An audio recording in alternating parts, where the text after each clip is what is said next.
So I am here speaking with Will Hagen, who is going to be the LSO's guest artist coming up next week, playing the Mendelssohn E minor concerto, which is a piece that you and I have done together before.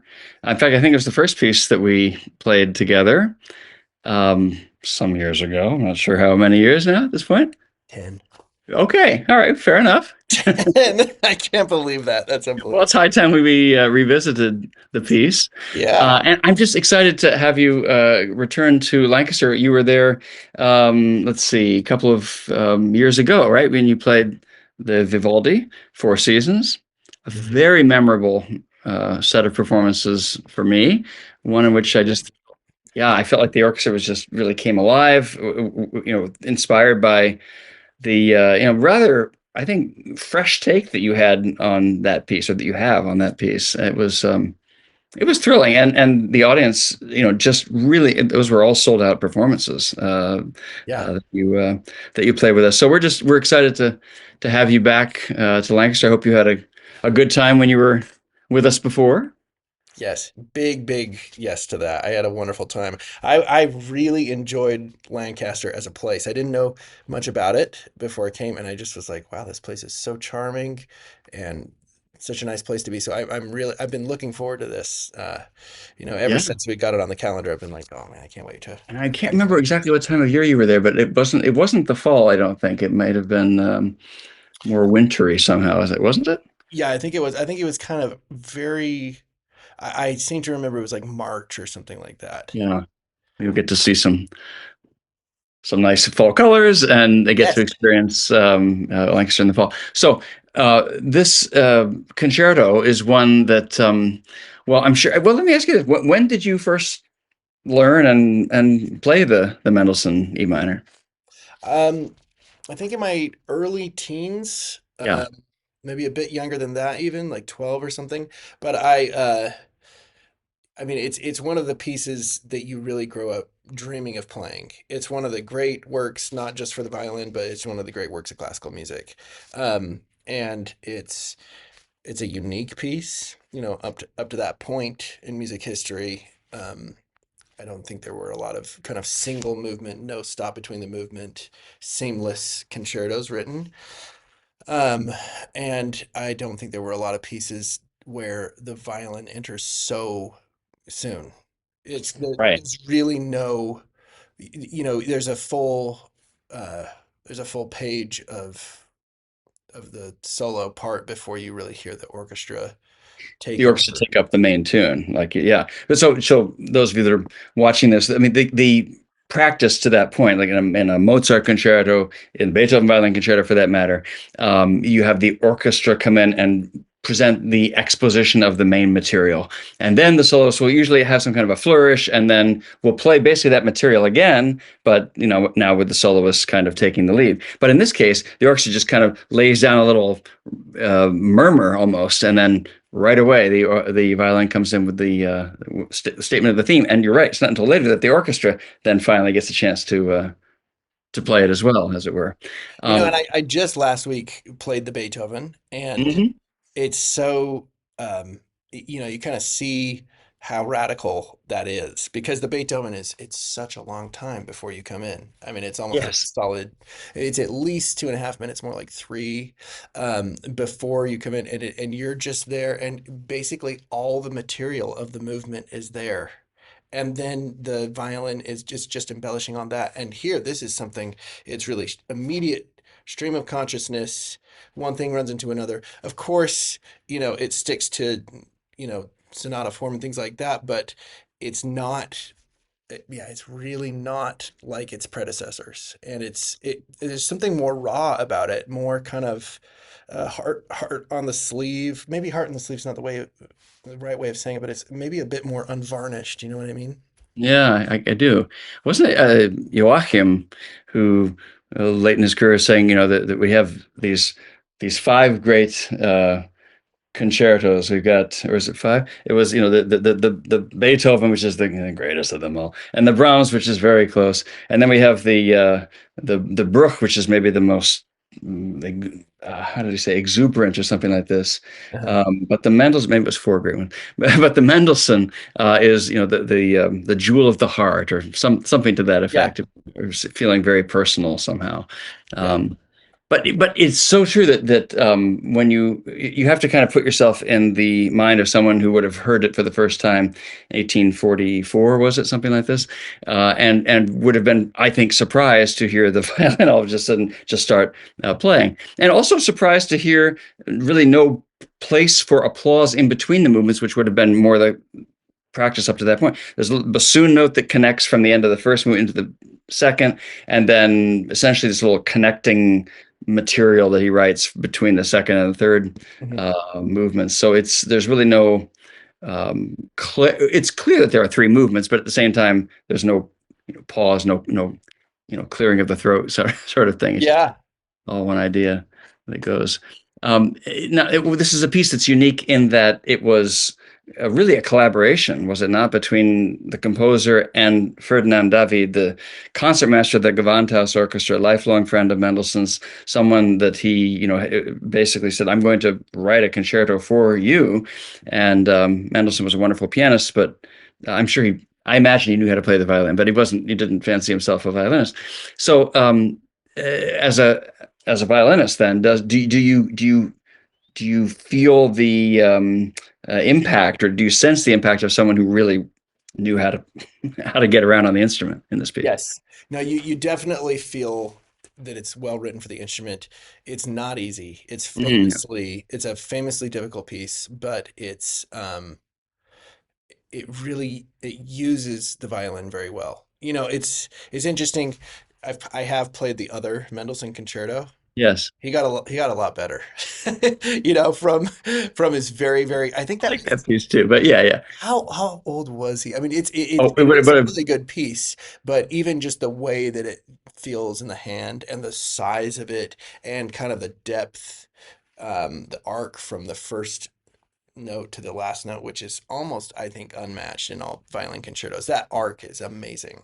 You know, hmm of hmm course, I shouldn't say that, with Barber and Brahms and Beethoven in my future here, but Mendelssohn, there's something about the arc from the very beginning to the end, uninterrupted, Sure.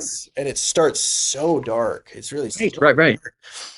The first movement is really intense and almost never I wouldn't ever say it's in a good mood.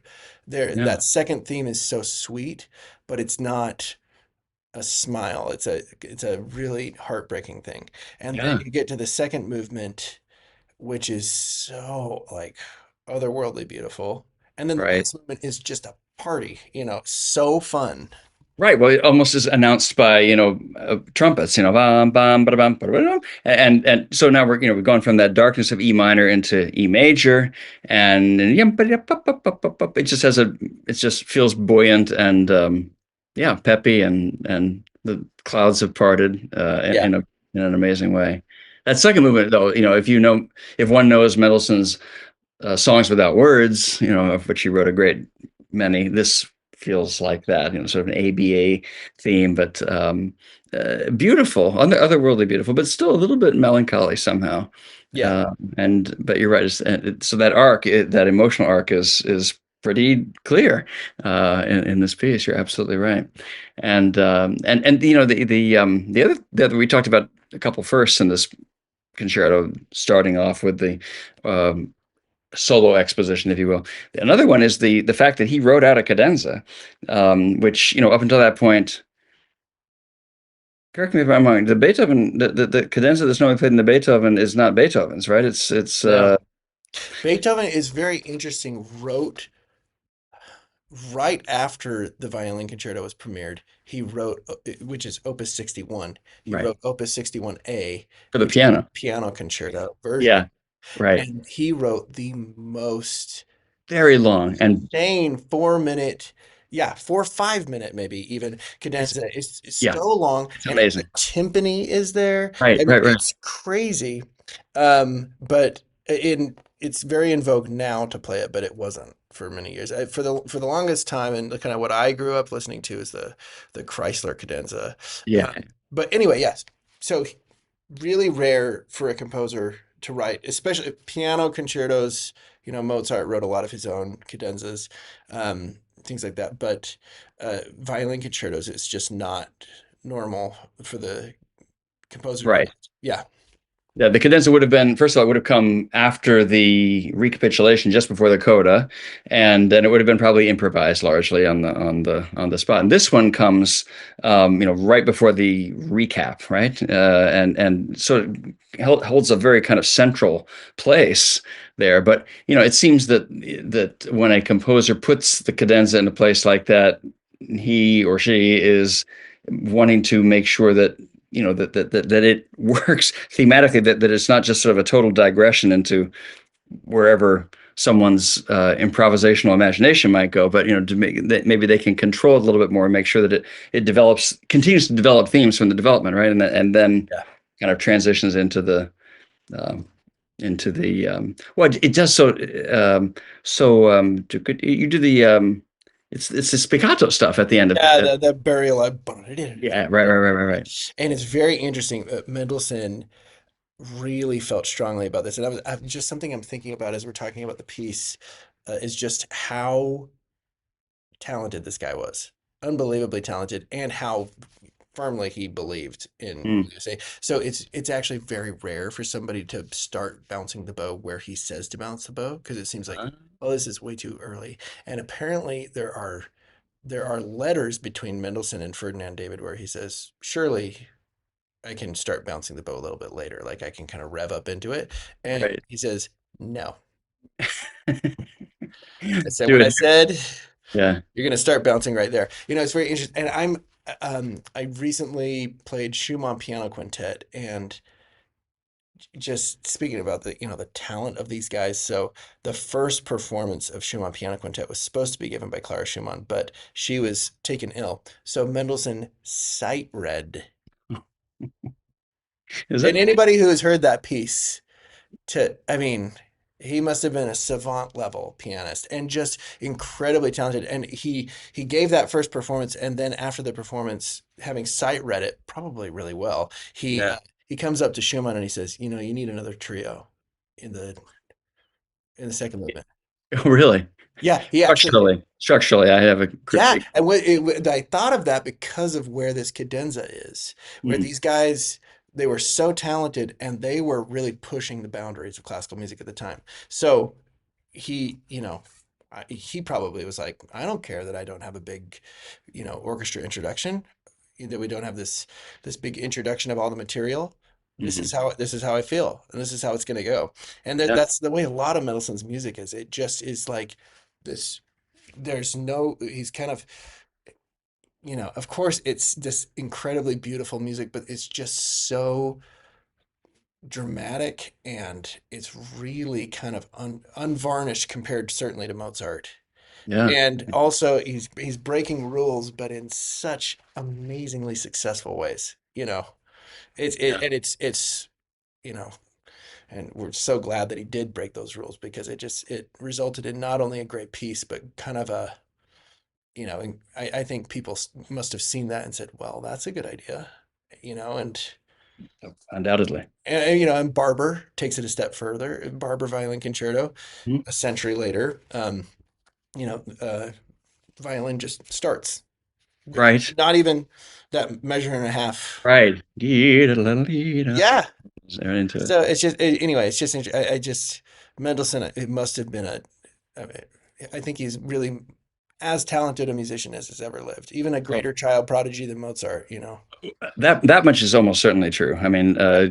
uh, all props to Mozart, the child genius. But yeah, I mean, the octet, Mendelssohn octet, Oh, Midsummer Night's Dream Overture. I mean, written at 16 and 17, I think, respectively. I mean, come on. yeah. Yeah, those are mature masterpieces, really. Yeah. He could have retired and been one of Exactly. the all time greats with just that. Just those two pieces. I know. It's Yeah. really it's Yep. remarkable. One of the things I am looking forward to is the opportunity to play this multiple times together. We're going to do four performances of this piece within whatever it is, 48 hours or something like that. Tell me about Tell me about that. How a piece evolved. Well, obviously, this is a piece you played for many, many years in your life. First of all, how has it evolved over that time? But even how does it evolve, or does it evolve when you get a chance to play it multiple times, in a row, in the Yeah. same basic setting?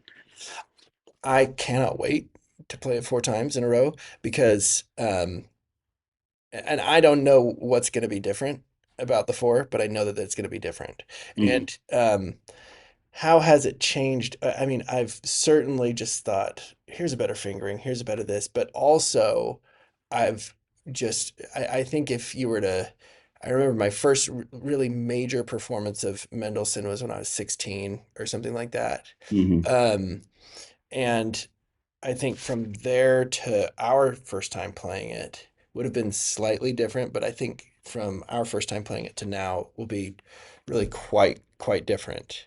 Sure. Where I feel that I kind of I think I'm just a more confident music maker now. Just more I'm just older and have played more music and kind of have a better idea of what I'm doing, basically. Or at least I That's hope. good. I hope. That's the But direction you want to move. Yeah. Right. yeah, again, I hope. But but I I don't know. It's interesting with 4 performances, and I always kind of think about musical theater people who do 6 performances a week.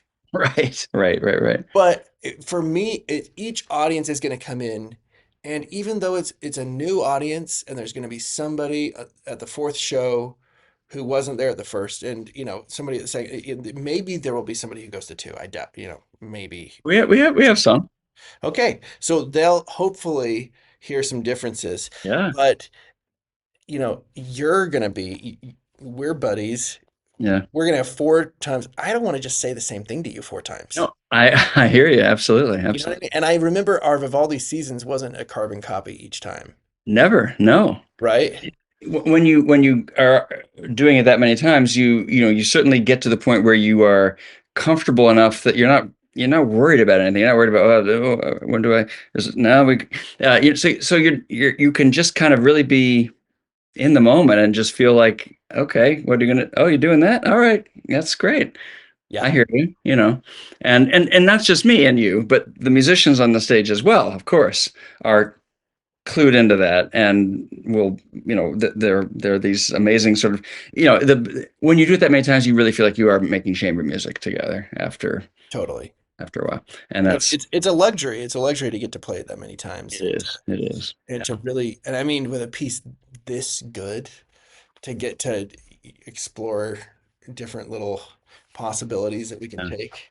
It's really, I mean, he's a pretty meticulous composer, but of course, he's not he's not telling you exactly how to play it. Not exactly. And so there's Right. plenty of room for improvisation and um maybe there's something uh I personally can be convinced by different tempos in the second Right. movement. Yeah. Yeah. Yeah. Of Things like course. that, and we shall see. We shall. Anyway, that's something that I'm really looking forward to is really making a point of having different sounding performances. Yeah. Let's do it. I'm looking forward to it too. Yeah, As I know the orchestra is, and everybody in Lancaster. So I just want to thank you for taking some time to chat ahead of this, and give folks just a little, insight into, what your frame of mind is, how you're approaching this perform these performances, and just, how great this piece is, and how exciting it's going to be to have you there. It's a program that includes also the Haydn Symphony Concertante, which has four of our orchestra musicians playing solo roles, and then Beethoven Eighth Symphony, which is the most, I think, Haydn-esque of Beethoven's mature symphonies, anyway. So I think, yeah, it's going to be an interesting program, and one that I think will work well together. But really, really, with this Mendelssohn as kind of the germ around which, or the thing around which it's built, I think it's just perfect. So we're really looking forward to having you back, and can't wait to see you next week. cannot wait. All right, take care. You too.